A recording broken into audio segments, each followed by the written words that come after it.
She walked into her wedding thinking it would be the happiest day of her life, until the groom's family humiliated her for being too poor. But just when all hope seemed lost, a mysterious billionaire stood up, pointed at her, and said, "That's my daughter." What happened next left everyone speechless. But before we begin this story, please take a moment to support us by liking this video, subscribe to our channel, and tell us where you are watching from.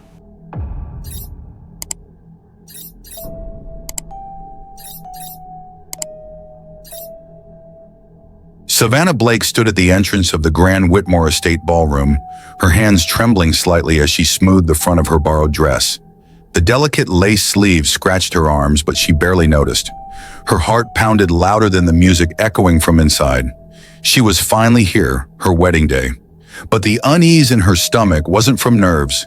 It was from the judgmental stares aimed squarely at her. Born and raised in a small Ohio town, Savannah had always known struggle.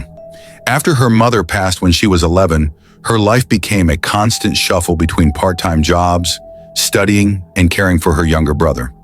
She'd met Carter Whitmore in college, where she worked late-night shifts at the campus cafe.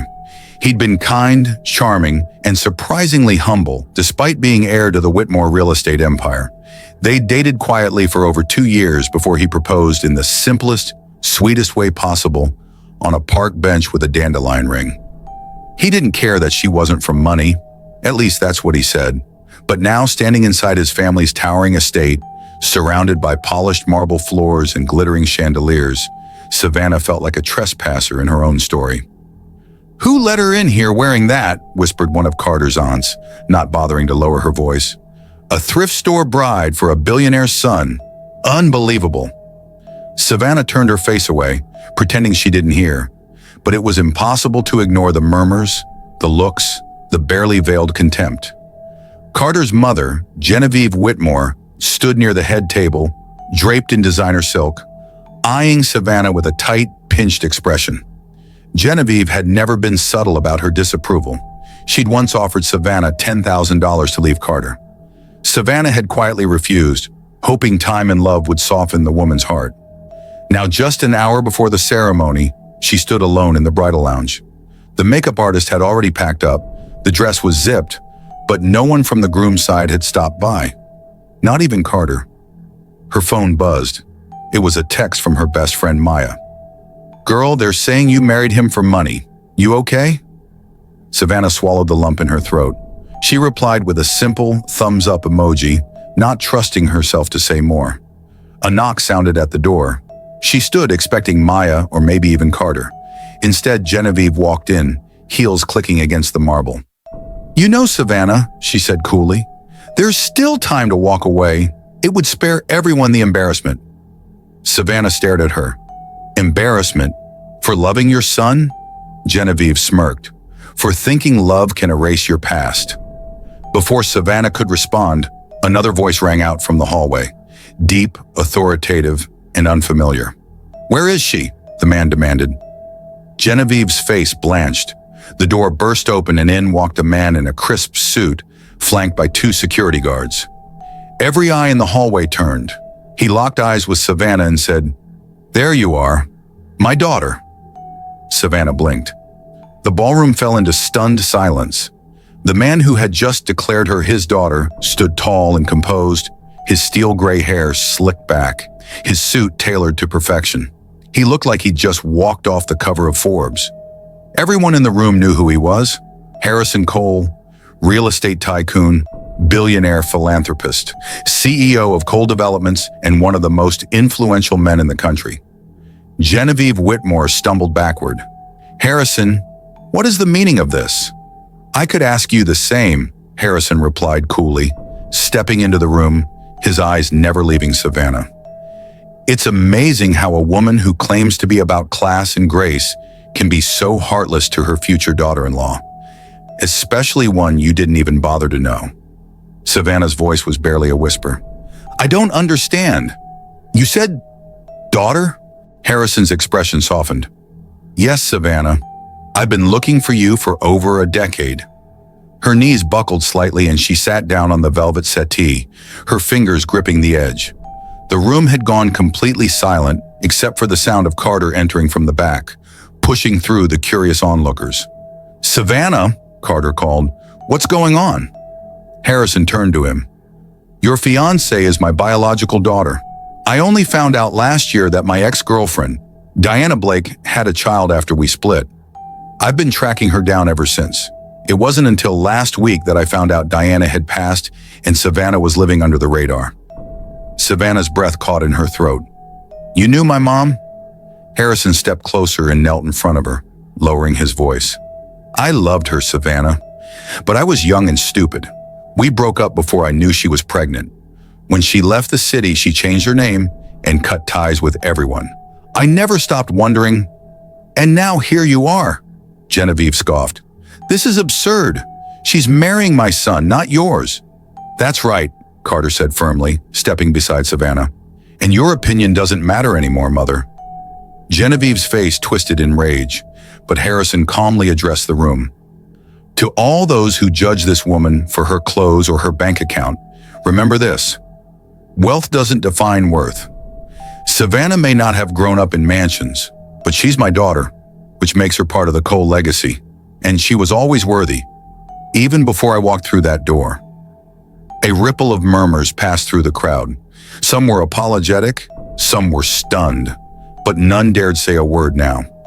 Savannah looked up at Carter, who reached for her hand. "Do you still want to get married today?" he asked, his voice gentle. Savannah hesitated, glancing around the room filled with judgment and whispers. Then she looked back at Harrison.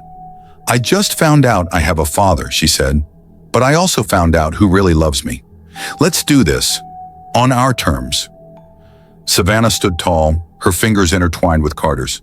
For the first time that day, she didn't feel small. She didn't feel like the poor girl being paraded through a ballroom of icy stairs.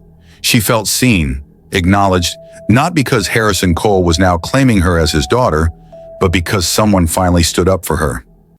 Genevieve tried to speak again, but Harrison lifted a hand. "Enough, Genevieve.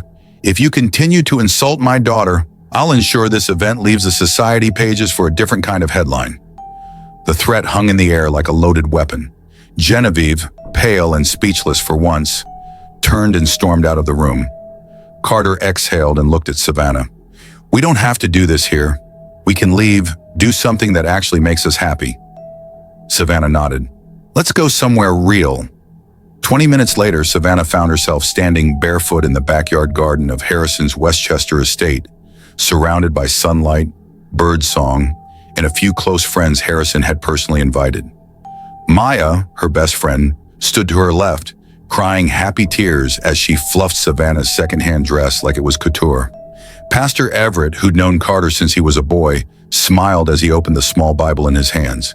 "This," he said, "feels more sacred than any ballroom." Savannah looked around.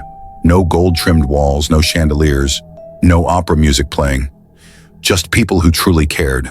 And her father, Harrison, standing nearby with mist in his eyes, holding a vintage locket that once belonged to her mother. He stepped forward before the vows began. "Savannah," he said softly, "your mother would have wanted you to have this." He opened the locket and showed her the picture inside, a much younger version of Diana, smiling and holding a baby. "She took this the day she left the city. She never stopped loving you or protecting you." Savannah's throat tightened as she took the locket in her hand. "Thank you, Dad." He smiled, and for the first time, the word didn't feel foreign. The ceremony was short but beautiful. Carter and Savannah exchanged heartfelt vows beneath a blooming dogwood tree. Harrison offered his blessing not just as a father, but as someone who saw the strength and grace Savannah carried through life's hardest trials.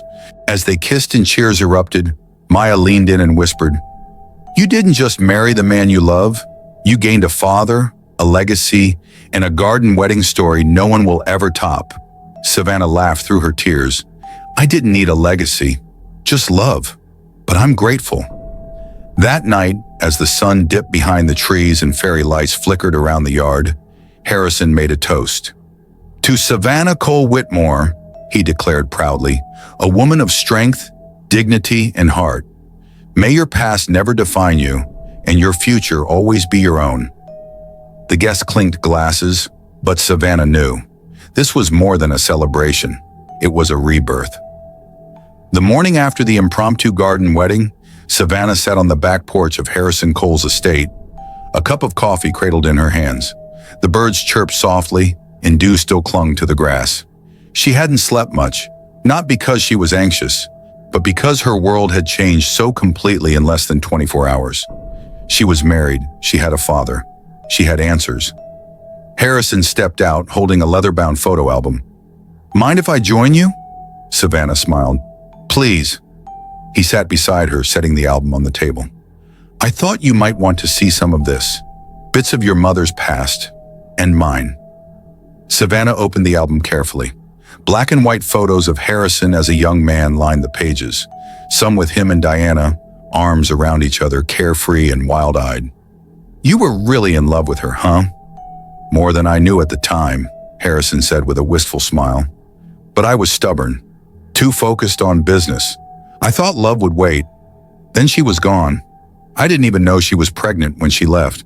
Savannah traced her fingers along the edges of a photo showing Diana standing beside a vintage convertible, smiling wide. "She told me she ran because she didn't want me growing up in your shadow." Harrison nodded. "And she succeeded. But I wish she'd let me try."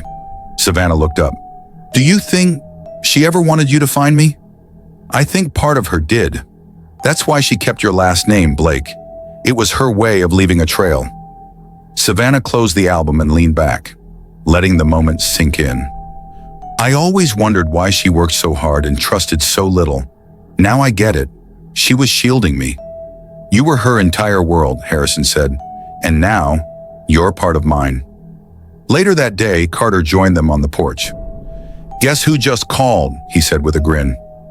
"Genevieve," Savannah groaned. "Let me guess. She wants to pretend nothing happened?" "Pretty much. She's worried about appearances, especially now that the press is calling our wedding the Cinderella billionaire twist." Harrison chuckled. "Let her worry. She lost any say when she tried to humiliate Savannah in public." "I don't need her approval," Savannah said calmly. "But I won't carry bitterness either. It's heavy." "That's exactly why I married you," Carter said, wrapping his arm around her. "You've got more class than any of them." Just then, Maya texted, "Your story is trending on social media. People are calling you the runaway heiress who didn't know. You're famous now, girl." Savannah laughed. "Famous for not knowing I was a billionaire's daughter. Go figure." Harrison turned serious. "Savannah, I don't care if the world knows you as rich or poor. I only care that you know this. You've always been enough, even before you had a name that meant something to them." She looked at her new husband, then her newly found father. "I know that now," she whispered. "I finally do." A week had passed since the whirlwind garden wedding. Savannah had settled into a calm routine, mornings with Carter, afternoons exploring the Cole estate, and evenings catching up on pieces of her mother's past through Harrison's stories. It felt like she'd stepped into someone else's life, but strangely, it also felt like coming home. Then one afternoon, the doorbell rang. Savannah was in the reading room flipping through her mother's old journal when she heard the butler say, "Ma'am, there's a woman here asking for you. She says her name is Carla." Savannah froze. Carla Bryant, her mother's oldest friend, someone she hadn't seen since her mother's funeral 3 years ago. They had lost touch after a bitter misunderstanding about money and a small inheritance. Savannah walked to the foyer, cautious but curious. Carla stood there, her face tight and nervous, dressed in modest clothes but carrying the air of someone on edge. "Savannah," she breathed, "you look just like Diana." Savannah didn't smile. "Carla, what are you doing here?" Carla stepped forward hesitantly. "I saw the news, about the wedding, about Harrison Cole. So now you want to catch up?" Carla's eyes flickered with guilt. "I know I wasn't there when your mom passed. I should have been, but I wanted to explain." Savannah folded her arms. "Go on." "I didn't know she was sick. By the time I found out, she was gone. And when I tried to reach you, you'd moved." Carla swallowed. "Look, I'm not here to ask for anything, but there's something you don't know about your mom and about you." Savannah narrowed her eyes. "What are you talking about?" Carla pulled out a worn envelope. "This was supposed to go to you when you turned 18. Your mom asked me to hold it. I didn't know it would be so important. I only found it again last week. Savannah slowly took the envelope and stared at the familiar handwriting on the front. To my dearest Savannah, for when you're strong enough to understand. With shaking hands, she opened it and pulled out a letter. The ink was faded, but her mother's voice was unmistakable. If you're reading this, then I'm not with you anymore. I hope by now you've learned to trust yourself. But there's one thing I never told you. Harrison didn't just love me. He asked me to marry him. I said no. Not because I didn't love him, but because I knew his world would try to change you. I wanted you to be free. If he ever finds you, be kind, but be careful. Power can give, and it can take away. Savannah looked up at Carla, stunned. She turned down his proposal? Savannah whispered. Carla nodded. She loved him, but she feared his world more than she feared being alone. Just then, Harrison appeared at the top of the stairs, having heard the last part. I never stopped loving her, he said quietly, and I'll never stop protecting you. Savannah clutched the letter, torn between the past and the present. She was no longer just a girl from nowhere. She was a woman at the center of two lives, and now she had to choose how to move forward. The next few days felt like a haze to Savannah. She spent most of her time in the library sifting through her mother's old journals, letters and photographs, piecing together fragments of a life she never truly understood. Each page turned was a reminder of what had been lost and what had been hidden from her. Harrison had done his best to be patient, answering her questions when she asked. But he also gave her space to process everything. But the more she learned, the more she realized how complicated everything was. Her mother's love for Harrison was undeniable. The letters spoke of a deep affection, a connection that had lasted long after their relationship had ended. Yet there had always been a quiet tension. Her mother had feared the influence of wealth, of power, and the people who came with it. Harrison's world had been foreign and intimidating to her, and it wasn't just about money, it was about the expectations that came with it. The politics, the demands, the constant pressure to perform.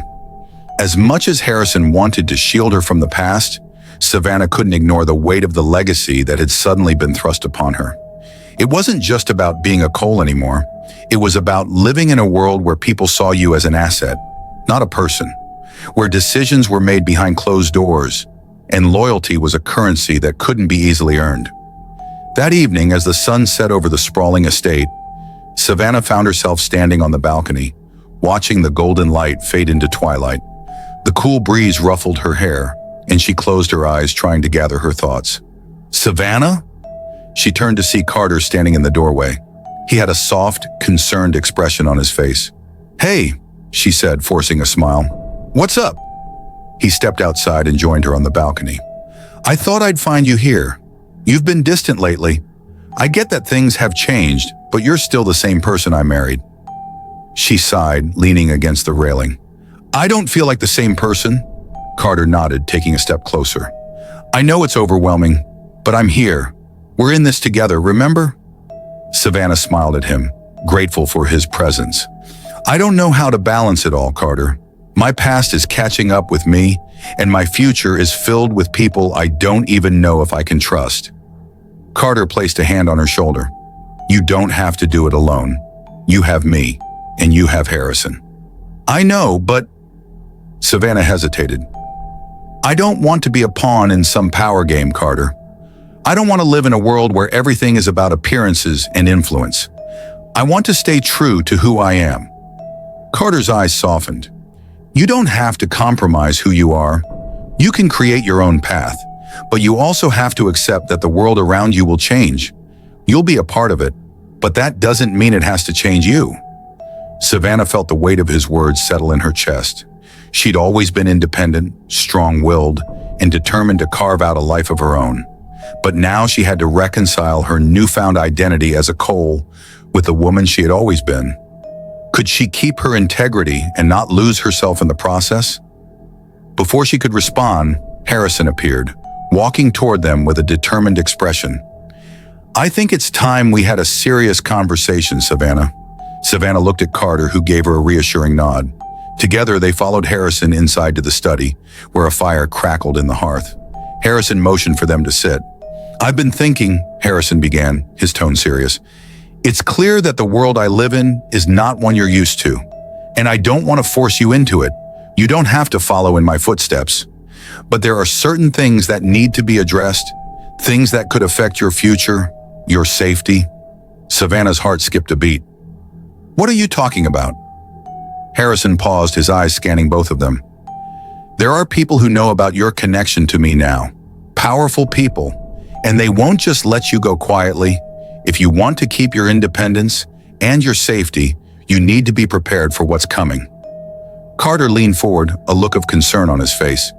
"What kind of people are we talking about?" "People who want to control what I built," Harrison said, his voice low. "And they'll go through anyone to do it. Family, friends, whoever they need. They'll use you to get to me." Savannah felt a chill run down her spine. "So what do we do?" Harrison's eyes met hers. "We fight. Together." Savannah stared at Harrison, her heart pounding. The thought that people might use her to hurt the man who had only ever shown her kindness was unsettling, but it also lit a fire inside her. She wasn't a helpless girl anymore. She was a woman who had survived hardship, judgment, and abandonment. And now she had something worth protecting. "I'm not going to run," she said firmly. "If I've learned anything, it's that hiding only lets other people write your story. I'm ready to write mine." Carter reached over and took her hand, pride shining in his eyes. "We're in this together, no matter what." Harrison gave a small nod, visibly moved. "Your mother would be proud of you, Savannah. You've got her spirit. She always stood her ground, even when it cost her everything." Savannah gave him a soft smile. "She taught me well." Over the next few weeks, Savannah began working closely with Harrison, not as a pawn in a powerful empire, but as a voice of reason, compassion, and change. She took time to understand the Cole Foundation, the businesses it funded, and the communities it touched. But instead of falling into the trap of greed or power, she started using her influence to launch initiatives for struggling families, young women, and underprivileged youth, people who reminded her of where she'd come from. She and Carter moved into a smaller, more modest home on the estate's edge. It was their space, their sanctuary, still close to Harrison, but far enough from the constant noise of legacy and politics. Savannah insisted on building a life that felt grounded, authentic, and slowly, something beautiful began to happen. The media frenzy that had once labeled her the poor bride who married up began to shift. Articles began to talk about her charity work, her fierce independence, and her refusal to be a trophy or a symbol. People began to see her not as a girl who'd lucked into wealth, but as a woman who rose from the ashes and used her past to light the way for others. Even Carla came back, not asking for anything this time, but offering to help run one of the shelters Savannah had funded. It wasn't a perfect reunion, but Savannah believed in second chances because she had been given one herself. One afternoon, Savannah stood at her mother's grave, Carter and Harrison by her side. She placed a bouquet of daisies, her mother's favorite, on the stone and whispered, "I'm okay now, Mom. And I think you'd be happy with the life I'm building." As they walked back to the car, Harrison wrapped an arm around Savannah's shoulders. "I always dreamed of having a daughter," he said. "I just never imagined she'd be this strong." Savannah smiled. "I had to be." The sun dipped low, casting golden light across the field. Savannah took Carter's hand and looked toward the horizon. Her story had started in rejection, in doubt, and in poverty. But it was ending. No, beginning. In love, purpose, and strength. She wasn't just the girl who had been rejected for being too poor. She was Savannah Blake, a daughter, a wife, a leader, and she was finally home. Savannah's journey proves that our worth isn't defined by wealth or status, but by resilience, integrity, and the choices we make when life knocks us down. What began as a humiliating rejection became the doorway to truth, love, and legacy. Sometimes the very thing meant to break you is what sets you free. If this story inspired you, don't forget to like, share, and subscribe to Hope Stories.